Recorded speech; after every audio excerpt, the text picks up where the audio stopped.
ఒక పెద్ద అయిన ట్రయాంగిల్ అనే వ్యక్తి ఉన్నాడు. అతనికి ఇద్దరు వైఫ్స్. ఓకే, ఒక వైఫ్ నేమ్ యాంగిల్, ఇంకో వైఫ్ నేమ్ సైడ్. యాంగిల్ కి ముగ్గురు వారసులు, సైడ్ కి ముగ్గురు వారసులు.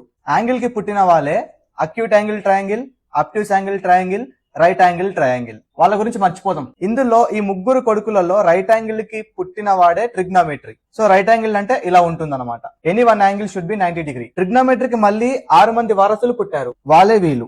ఒక ఫ్యామిలీ అనగానే వీళ్ళ మధ్యలో రిలేషన్ ఉంటుందా ఉండదా? ఉంటది. ఆ రిలేషన్స్ మనకు కొన్ని టైప్స్ అన్నమాట. రేషియో సైడ్స్ రిలేషన్ అంటే వీటిని మనం రేషియోస్ అంటాం, ట్రిగ్నోమెట్రీ యొక్క వారసులని. సైడ్స్ అంటే వీళ్ళ తాతయ్య యొక్క సైడ్స్ అంటే right angle triangle. Ratio relationship అంటే వీళ్ళ మధ్యలో ఉండే రిలేషన్స్. రేషియోకి సైడ్స్ కి రిలేషన్ చూద్దాము. సైన్ థీటా అంటే opposite side by hypotenuse side. Opposite side అంటే ఇది, హైపోటెన్యూస్ సైడ్ అంటే ఇది, యాంగిల్ ఇక్కడ ఉన్నప్పుడు. అదే విధంగా మిగతా 5 కూడా మీరు రీల్ సేవ్ చేసి పెట్టుకోండి, రాసుకోండి. రేషియో రిలేషన్ ఏంటంటే వీటి మధ్యలో ఉండే రిలేషన్. సైన్ థీటా అంటే 1 by cosec theta, cos theta అంటే 1 by sec theta, tan theta అంటే equal to 1 by cot theta. And అదే విధంగా ఇక్కడ కొసెక్ థీటా అంటే దీనికి రివర్స్ ఉంటుంది. ఓకే, అంటే రెసిప్రోకల్.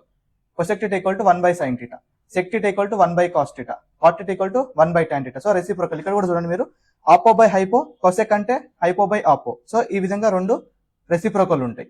ఈ 3 relations important. Sine square theta plus cos square theta equal to 1 and remaining కూడా ఈక్వల్ టు 1. ఇంకా ఈ రెండు కూడా important. Tan theta equal to sine theta by cos theta. Cot theta అంటే టాన్ కి రివర్స్ ఉంటుంది కాబట్టి దీన్ని రివర్స్ చేయండి, cos theta by sine theta. ఈ రీల్ మీకు నచ్చినట్లయితే ఒక లైక్ కొట్టండి. ట్రిగ్నోమెట్రీ అంటే భయం ఉన్న వాళ్ళకు ఈ రీల్ షేర్ చేయండి.